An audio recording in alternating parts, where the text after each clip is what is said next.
So, in this video I want to talk about propaganda. I think a lot of people have sort of accepted that Western media is a propaganda machine.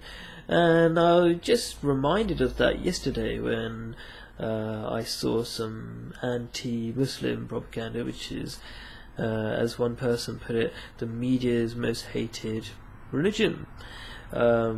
So what happened was there were these women in Nigeria, and they were saying these people who are forced to convert to Islam, and the women are not allowed to study, and all this kind of stuff, and they were posing like this, really sad faces, whatever. Now, I don't mean to say that these things aren't real, but the same things are happening all over the world.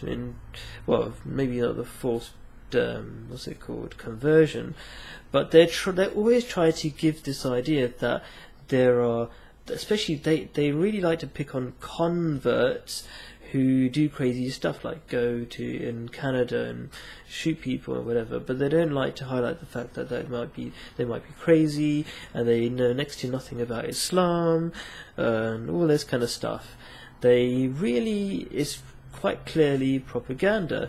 There are all sorts of terrible things happening in the rest of the world, but they focus on a few things, especially to make Islam look bad. So I suppose that's something worth talking about. What can I say that's new that a lot of people who are not Muslims tend to leave out? One thing is that they forget to say that, for example, in Islam, everybody, men and women, are encouraged to learn throughout their lives. They don't like to say that. In fact, they don't. What Islam teaches, especially, is that if a person, and this might be considered sexist in the unusual way in favor of women, that the Prophet of Islam said that if you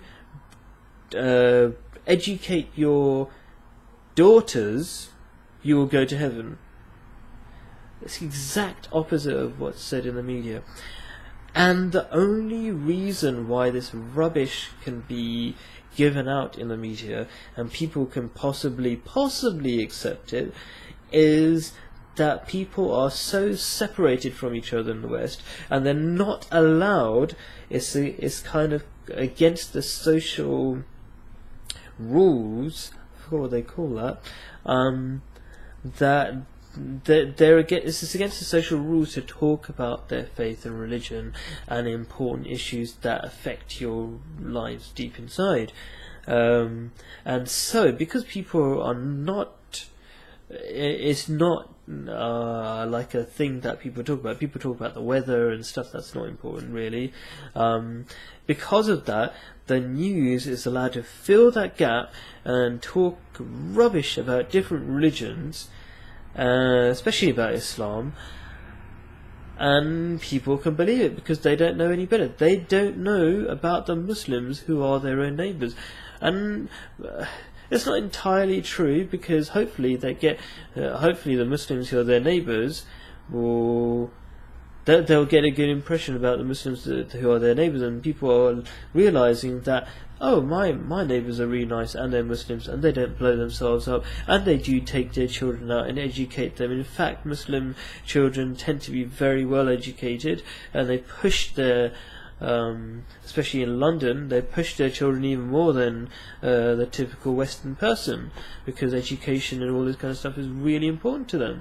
So the media, I just want to say, is full of rubbish, and I can keep talking about it over and over. I can talk about Syria like I used to. I've got family who are in Syria, and people are carrying on to a large extent as normal, but they won't talk about that. They won't talk about the stuff like the stuff that just ruins their narrative against Islam and all the other people they want to destroy. And one more thing I want to talk about in respect to this is that when you see more anti-Islam stuff, just be ready for another war, because that's what happens every single time. I see it because I see it from a Muslim's point of view, that there's so many lies and half-truths, as it were, okay, that kind of build up every time a war is on the horizon. So when you see all this anti-Muslim kind of stuff, you just realise that they're just building up to a war, because they just want to go and attack a Muslim country and steal its oil. That's the idea behind it. Hopefully, I kind of feel that this video is kind of all over the place, but hopefully if you think about some of the ideas I've just given out here, it will better prepare you. Maybe you start beginning to see the patterns that I'm talking about.